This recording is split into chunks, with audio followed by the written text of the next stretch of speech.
Hari ini kita akan belajar kembali kepada firman Tuhan.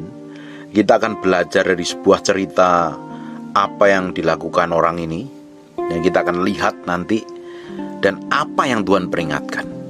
Saya percaya sebuah pernikahan itu sangat kudus, suci di hadapan Tuhan. Kalau pernikahan itu diberkatin Tuhan, karena punya covenant yang tidak bisa dibatalkan oleh apapun juga. Hanya maut yang sanggup memisahkannya. Tapi karena kedegilan manusia, karena dosa, karena pelanggaran, karena kedagingan, orang bisa menyepelekan sebuah pernikahan dan akhirnya mengambil keputusan sendiri, dan ujungnya malah ketemu problem dan masalah. Sekarang buka di Kejadian pasal yang ke-20 mulai ayat yang pertama.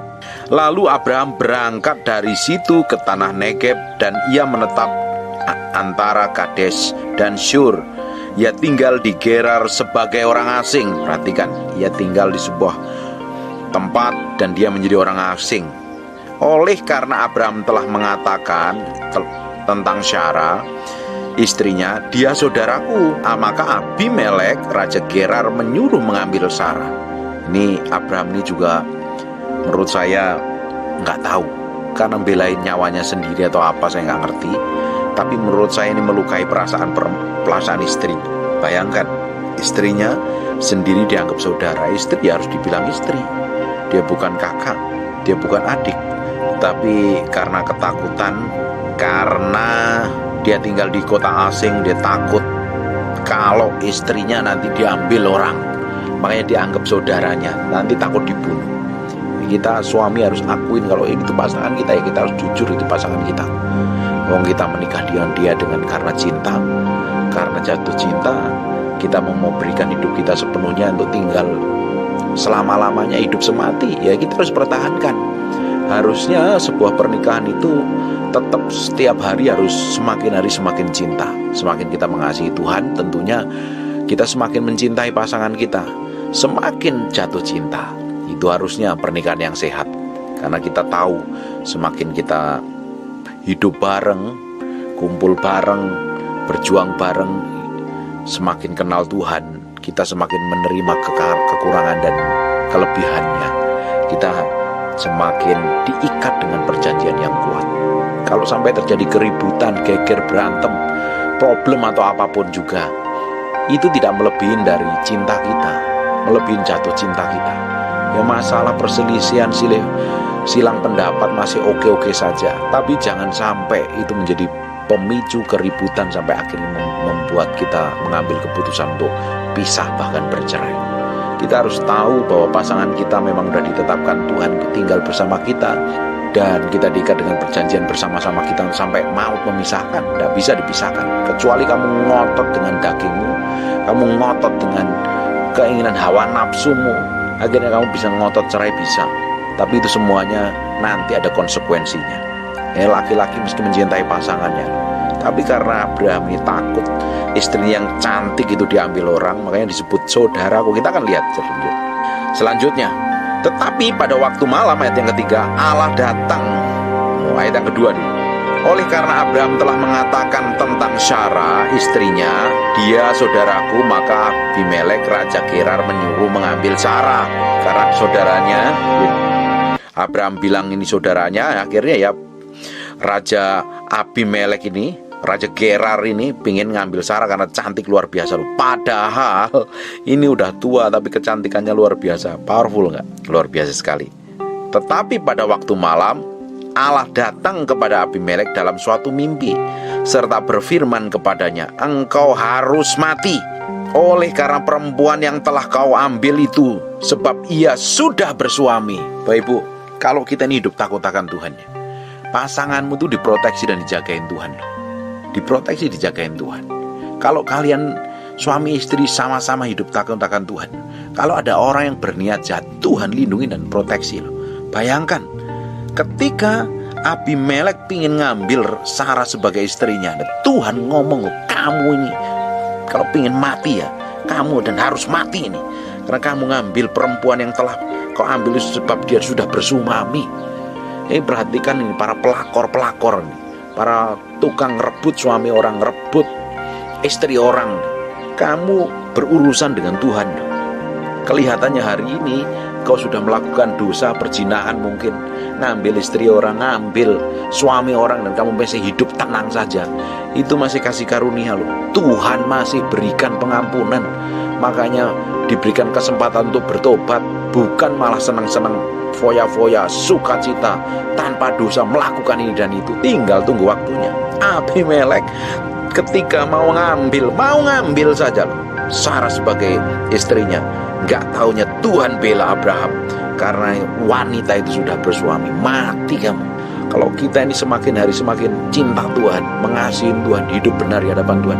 Bahkan itu Abraham itu nganggep istrinya, udah kamu jangan ngaku kamu istriku ya, kamu nganggep aku saudaramu aja lah, nggak apa-apa. Itu buat perempuan itu perjuangan itu. Masa aku ini istri kamu anggap saudara, gimana itu? Kalau ibu-ibu sekarang diperlakukan seperti itu gimana? Tetapi Tuhan bela, Tuhan bela Sarah, Tuhan bela Abraham. Ini pernikahan itu kudus, pernikahan itu suci, tidak bisa dibatalkan kecuali maut. Tapi kalau orang ngotot ingin cerai ya bisa. Nanti kamu tanggung risiko dan kamu bayar harganya mahal sekali loh. Kamu bisa ngotot untuk ngambil surat cerai, ngajuin ke pengadilan, ujungnya kamu akan ketemu problem di belakang. Ini Abimelek diperingatin Tuhan. Perhatikan ya. Tetapi pada waktu malam Allah datang kepada Abimelek dalam suatu mimpi serta berfirman kepadanya, engkau harus mati. Bayangin Bapak Ibu, kalau para perebut, suami orang perebut istri orang, tiba-tiba mimpi dia bilang engkau harus mati karena mau ngerebut pasangan orang lain. Ya cepat-cepat bertobat balik kepada Tuhan. Jangan main-main. Ayat yang keempat, adapun Abimelek belum menghampiri Sarah. Puji Tuhannya, belum dihampiri, belum ditidurin. Berkatalah ia, Tuhan, apakah engkau membunuh bangsa yang tidak bersalah?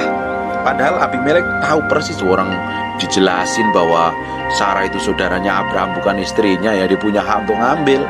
Tapi kenyataannya Tuhan bela. Kenyataannya Tuhan mau habisin. Itu Tuhan punya proteksi dan pelindungan.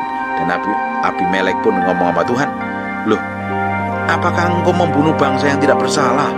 Bukankah orang itu sendiri mengatakan kepadaku dia saudaraku, dan perempuan itu sendiri telah mengatakan ia saudaraku?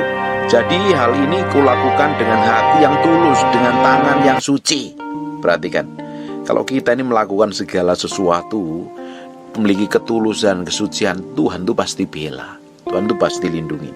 Baik Ibu, engkau sedang teraniaya mungkin, ngadapin tekanan, impitan, persoalan atau apapun juga, diperlakukan buruk orang lain. Tapi kalau kita ini memiliki ketulusan dan hati, Tuhan tuh pasti bela loh. Abimelek ini tulus, orang gak ngerti apa-apa, Tuhan bela tetap. Terus sekalipun dia mau dihabisin Tuhan, dia ngomong, loh aku ini tulus dengan tangan yang suci loh, aku gak bikin dosa loh. Oh aku juga belum tidurin. Perhatikan baik-baik ayat yang ke-6. Lalu berfirmanlah Allah kepadanya dalam mimpi, aku tahu juga bahwa engkau telah melakukan hal itu dengan hati yang tulus. Maka aku pun telah mencegah engkau untuk berbuat dosa terhadap aku. Sebab itu aku tidak membiarkan engkau menjamah dia. Dengerin baik-baik ya.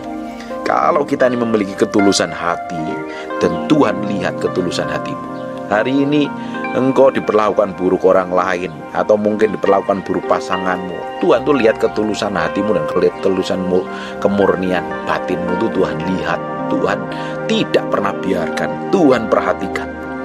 Engkau diperlakukan buruk bosmu, pimpinanmu, atas semua orang lain atau saudaramu, ipar, sepupu dan lain sebagainya, Tuhan lihat loh, kalau engkau tulus dan engkau murni, Tuhan proteksi dan jaga, lindungin. Ini Abimelek karena memiliki ketulusan hati, dia cegah untuk berbuat dosa kepada Tuhan. Kalau hati kita ini murni dan tulus, benar-benar mencari Tuhan dengan sungguhan hati, dengan kerinduan, kelaparan kita akan Tuhan, pingin kenal Tuhan, pingin ngalami Tuhan. Sekalipun kita masih daging, bisa saja kita melakukan dosa, tapi Tuhan kasih warning, jangan engkau berbuat dosa. Makanya kalau kita bikin kesalahan, ada warning di dalam batin kita. Bukankah Roh Kudus tinggal di dalam batin kita? Kalau kita mau bikin kesalahan, kita mau bikin problem, dikasih warning, jangan lakukan ini, jangan bikin kesalahan, jangan bikin dosa. Itu tidak benar. Ada rasa takut dan gemetar. Itu Roh Kudus peringatin supaya kita gak melukai dan menyakitin hatinya. Bukti Tuhan tuh proteksi kita dan lindungin kita. Kalau kita sungguh-sungguh mencari Tuhan, Tuhan proteksi, jagain kita, kasih peringatan, kasih teguran, kasih templakan, kasih apapun, sinyal apapun juga, supaya kita nggak tetap melakukan pelanggaran. Tuhan sayang sama kita.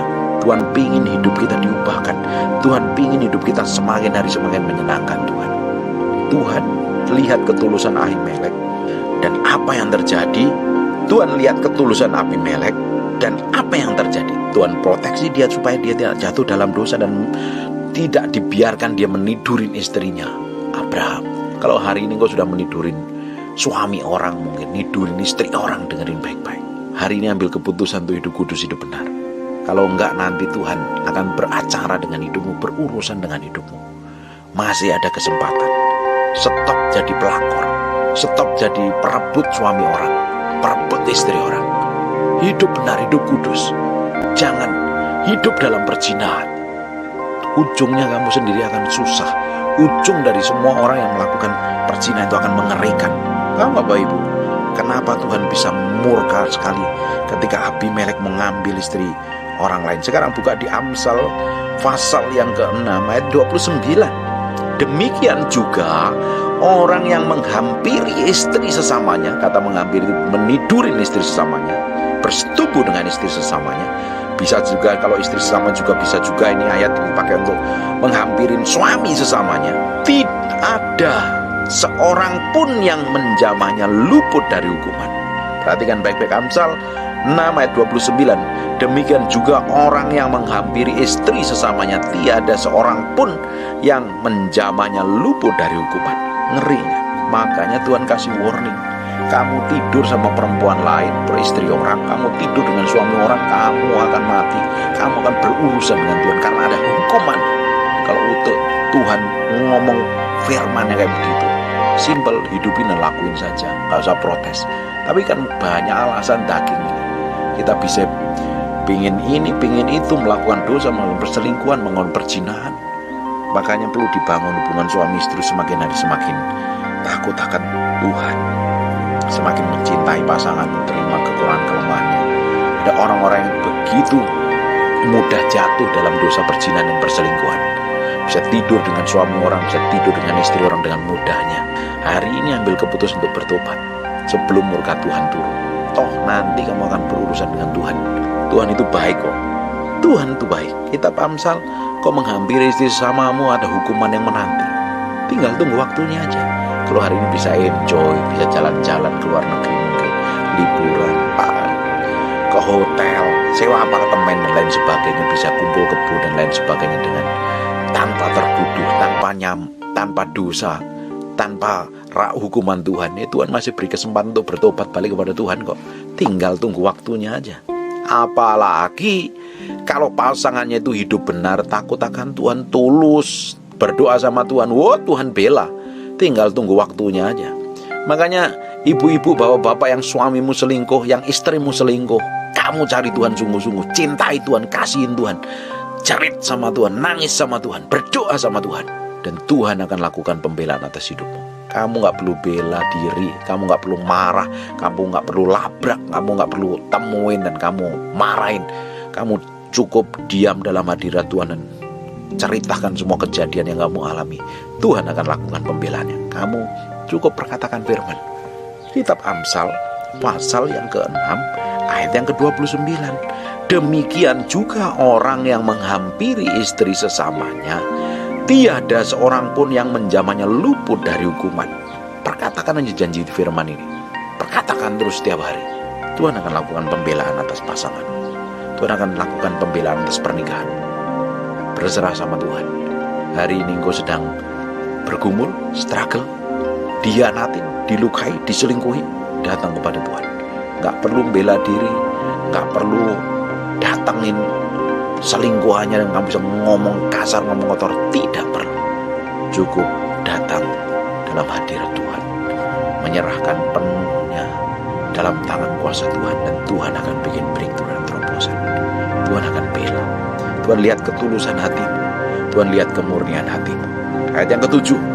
Jadi sekarang kembalikanlah istri orang itu, sebab dia seorang nabi. Apalagi seorang istrinya hamba Tuhan, ngeri kamu berurusannya. Ia akan berdoa untuk engkau, maka engkau tetap hidup. Tetapi jika engkau tidak mengembalikan dia, ketahuilah bahwa engkau pasti mati, engkau dan semua orang yang bersama-sama dengan engkau. Ngeri ya? Satu keluarga, satu bangsanya akan dihabisin Tuhan kalau engkau balikin istri orang itu. Ngeri hukumannya perselingkuhan ini. Ngerebut istri orang itu urusannya ngeri. Ngerebut suami orang itu urusannya dengan Tuhan. Tinggal tunggu waktu saja. Hari ini masih ada kasih karunia Tuhan untuk bertobat, datang kepada Tuhan. Ayat yang ke-8, keesokan harinya pagi-pagi Abimelek memanggil semua hambanya dan memberitahukan seluruh peristiwa itu kepada mereka. Lalu sangatlah takut orang itu. Ternyata ini orang hidup takut akan Tuhan. Kemudian Abimelek memanggil Abraham dan berkata kepadanya, perbuatan apakah yang kau lakukan ini terhadap kami, dan kesalahan apakah yang kau lakukan terhadap engkau, sehingga engkau mendatangkan dosa besar atas diriku dan kerajaanku. Gara-gara perbuatan salah bisa bikin kekacauan sebuah kerajaan. Engkau telah berbuat hal yang tidak patut kepadaku. Lagi kata Abimelek kepada Abraham, apakah maksudmu? Maka engkau melakukan hal ini. Lalu Abraham berkata, aku berpikir. Makanya jangan pakai pikiranmu kalau hidup bersama Tuhan itu. Selalu pikir apa yang ku pikir, apa yang ku rasa, apa yang ku mau. Itu kalau tidak sesuai dengan kebenaran firman Tuhan bisa mencelakai dirimu dan hidup orang lain. Abraham itu berpikir pakai pola pikirnya sendiri, cara pandangnya sendiri.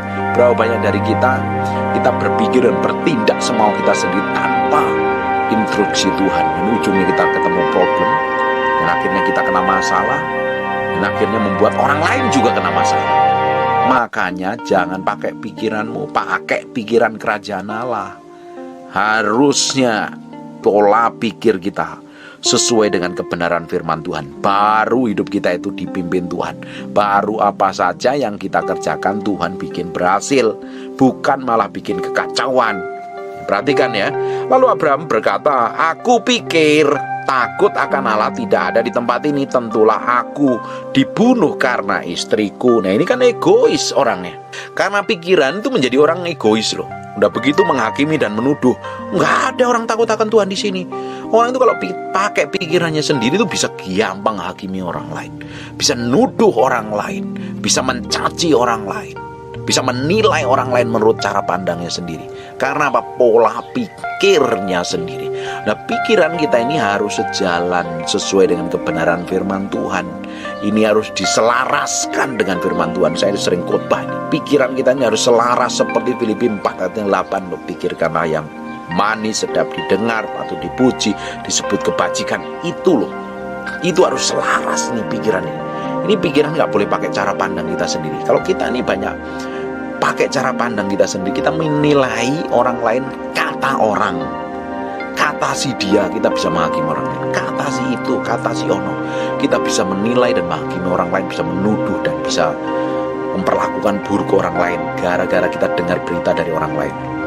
Makanya kita harus dengar berita dari Tuhan, kebenaran firman Tuhan, kata Tuhan menurut orang itu apa. Kan kalau Tuhan berkata pada seseorang selalu tujuan itu baik kan, memulihkan, mengurapi, memakai orang lain. Ini jangan pakai asumsimu sendiri, jangan pakai cara pandangmu sendiri. Sekarang kalau pakai cara pandangmu sendiri, kamu akan ketemu problem dan mencelakain banyak orang. Abraham berpikir, saya pikir tempat ini gak ada takut akan Tuhan, nanti aku dibunuh gara-gara istriku. Ayat yang ke-12 lagi pula, ya benar saudaraku, anak ayahku hanya bukan anak ibuku, tetapi kemudian ia menjadi istriku.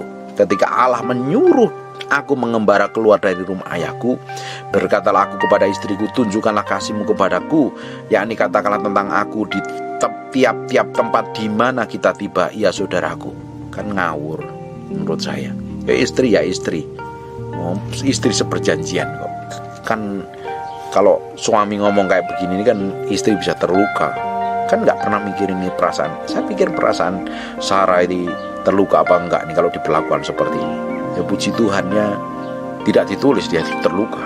Terus ayat yang ke-14, kemudian Abimelek mengambil kambing, domba dan lembu sapi, hamba laki-laki dan perempuan, lalu memberikan semuanya itu kepada Abraham. Akhirnya malah diberkati. Sarah istri Abraham juga dikembalikan kepadanya. Dan Abimelek berkata, negeriku ini terbuka untuk engkau, menetaplah di mana engkau suka. Karena dia tahu Abraham ini disertai Tuhan. Dia tahu persis Abraham ini adalah seorang nabi Tuhan yang disertai Tuhan, makanya dapat kasih karunia. Lalu katanya kepada Sarah, telah kuberikan kepada saudaramu 1000 sikal perak. Itulah bukti kesucianmu bagi semua orang yang bersama-sama dengan engkau.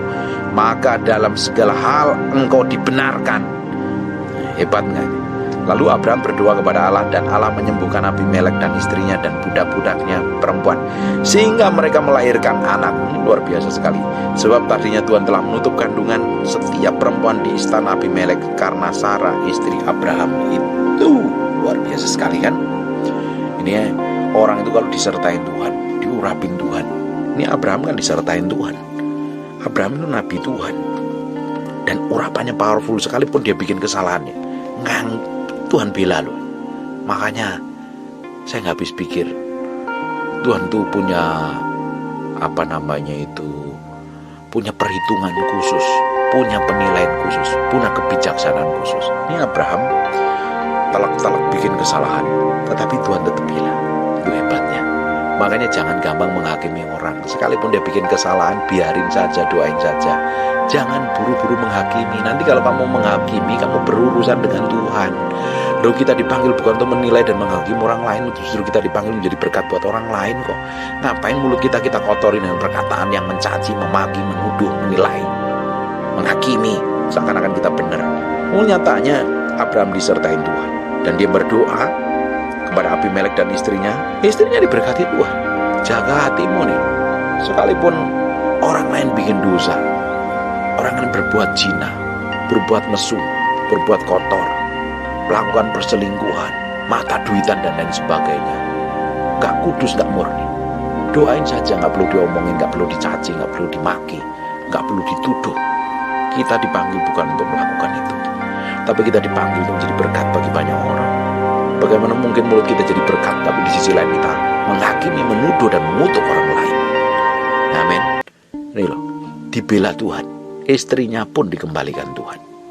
Kalau engkau, pasanganmu sedang diburu orang lain, dikejar orang lain, atau sedang berburu pasangan lain, atau hidup dalam perzinahan, kabur dengan hidupmu, dengerin baik-baik.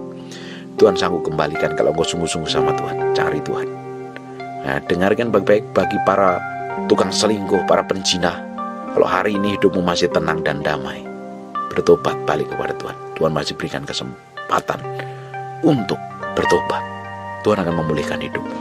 Toh ujungnya dari sebuah perselingkuhan dan perzinahan hanya menghancurkan. Ujung dari sebuah perzinahan akan bikin kekacauan di kemudian hari.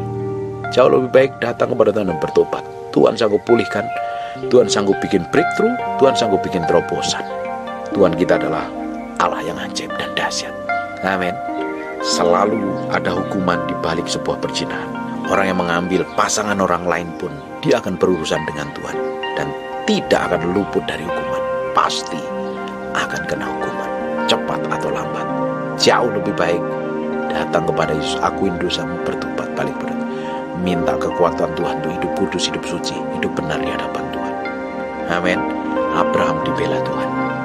Ketika Sarah mau diambil orang, ayah mau ngambil, mau dibikin mati sama Tuhan, karena diproteksi dan dijagain Tuhan. Makanya sebuah pernikahan itu kudus, suci, gak bisa dibuat mainan. Kalau ada pasanganmu sedang bermain-main dengan pernikahan, datang kepada Tuhan, minta pembelaan Tuhan. Tuhan akan beracara atas hidupmu. Tuhan akan berbicara. Tuhan lihat ketulusanmu, Tuhan lihat kesucianmu, Tuhan lihat kemurnian hatimu, dan Tuhan akan bikin breakthrough dan terobosan atas hidup. Tuhan akan lakukan pembelaan dengan caranya yang ajaib. Tuhan akan melakukan banyak hal yang luar biasa. Hari ini datang kepada Tuhan, serahkan kepada Tuhan. Cukup kita itu hidup dalam kemurnian, kesucian, bergaul dengan Tuhan. Semakin kita bergaul, membangun keintiman, ada pengurapan, ada hadirat Tuhan yang menyertaimu. Kalau engkau hidupmu disertai Tuhan, ya pasti akan ada pembelaan. Kamu gak usah teriak-teriak, jerat-jerit membela diri. Tuhan pasti bela kamu. Tuhan pasti sertain kamu. Amin.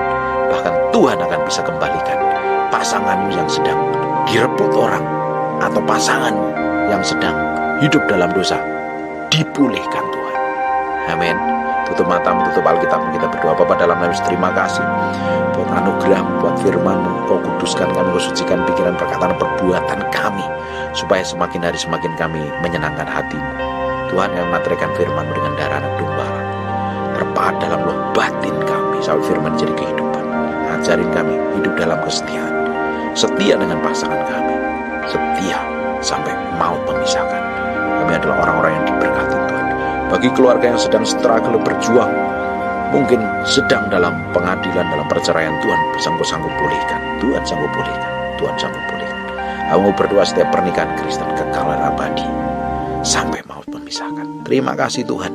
Kami berdoa untuk orang-orang yang sakit, oleh bilur Yesus, oleh darah Yesus, jadilah engkau tahir, jadilah engkau sembuh. Dalam nama Yesus, dalam nama Yesus, Tuhan berikan kesembuhan. Kami kembalikan segala pujian, hormat, syukur kami buat Raja kami yang maha mulia. Kami berdoa dalam nama Yesus. Haleluya. Amin. And God bless you.